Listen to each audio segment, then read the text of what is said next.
আপনার স্ত্রী কি কাঁদছেন, অভিমান করছেন, হয়তো রেগে গেছেন, ঘরটা ভারী হয়ে গেছে নীরবতায়। এখন আপনি কি করবেন? চুপ থাকবেন, পালিয়ে যাবেন, নাকি আর একটু বেশি রেগে যাবেন? কিন্তু আমাদের নবীজি সাল্লাল্লাহু আলাইহি ওয়াসাল্লাম যখন এমন অবস্থায় মুখোমুখি হয়েছেন, তিনি কি করলেন জানেন? না, তিনি চিৎকার করেননি, তিনি মুখ ফিরিয়ে নেননি, বরং তিনি এমন কিছু করলেন যা একদিনের ভালোবাসাকে রূপ দিল চিরন্তন সুন্নাহ হয়। প্রিয় দর্শক, আজ আমরা জানবো হযরত হাফসা রাদিয়াল্লাহু আনহার জীবনের একটি ঘটনা, যেখানে রাসূল সাল্লাল্লাহু আলাইহি ওয়াসাল্লাম শিখিয়ে দিলেন রাগ কিভাবে হয়ে উঠতে পারে ভালোবাসার সুন্দরতম পরীক্ষা। হযরত হাফসা রাদিয়াল্লাহু আনহা তিনি ছিলেন আমাদের প্রিয় নবীজি সাল্লাল্লাহু আলাইহি ওয়াসাল্লামের স্ত্রী। আর তার পরিচয় শুধু উম্মুল মুমিনিন হিসেবেই নয়, তিনি ছিলেন হযরত উমর রাদিয়াল্লাহু এর কন্যা, অর্থাৎ একজন সাহসিনী, কঠোর সত্যবাদী, গভীর জ্ঞান সম্পন্ন মুমিনা। কিন্তু কি জানেন, এই মহৎ নারীর জীবনেও এসেছিল এমন এক মুহূর্ত যখন তিনি কষ্ট পেয়েছিলেন, অভিমান করেছিলেন, এমনকি তার রাগ রাসূল সাল্লাল্লাহু আলাইহি ওয়াসাল্লামের মনেও আঘাত দিয়েছিল। হাদিসের বিবরণে এসেছে, একবার হাফসা রাদিয়াল্লাহু আনহা রেগে গিয়েছিলেন এমন এক বিষয়ে যা নিয়ে নবীজি সাল্লাল্লাহু আলাইহি ওয়াসাল্লাম চেয়েছিলেন গোপন রাখতে, কিন্তু হাফসা রাদিয়াল্লাহু আনহা সেটা অন্যকে বলে ফেললেন।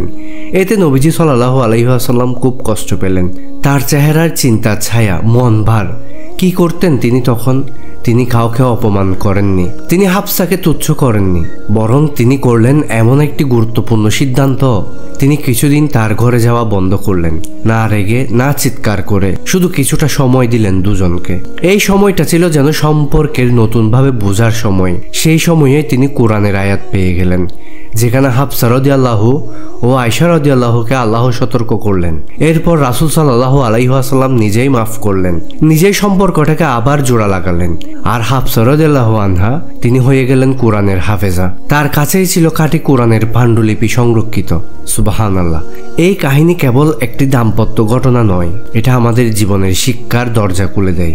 প্রিয় ভাই ও বোনেরা, রাসূল সাল্লাল্লাহু আলাইহি ওয়াসাল্লামের এই আচরণ আমাদের জন্য এক জীবন্ত পাঠশালা। তিনি ছিলেন পৃথিবীর সর্বশ্রেষ্ঠ মানব, তবুও স্ত্রী রেগে গেলে তিনি মাথা ঠান্ডা রাখতেন, তিনি সময় দিতেন, তিনি সম্মান বজায় রাখতেন।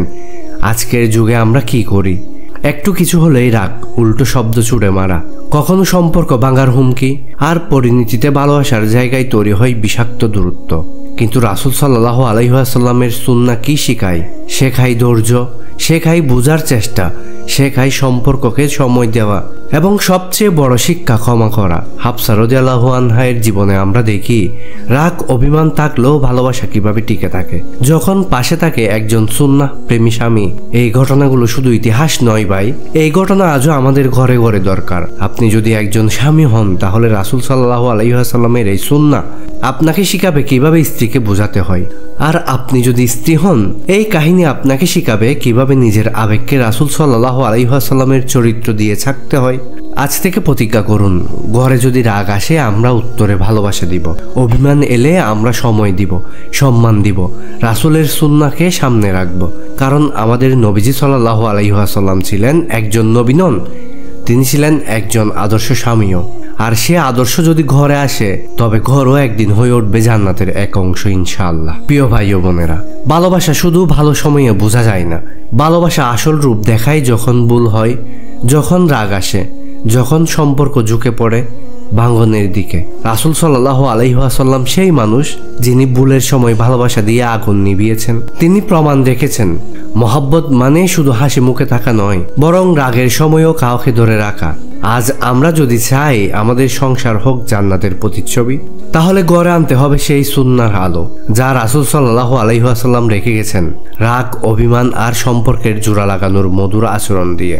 মনে রাখবেন, রেগে গেলে ছেড়ে দেওয়া সহজ, কিন্তু মুমিনদের কাজ হলো ভালোবাসা দিয়ে আঁকলে রাখা, আর সেটাই আমাদের নবীর শিক্ষা।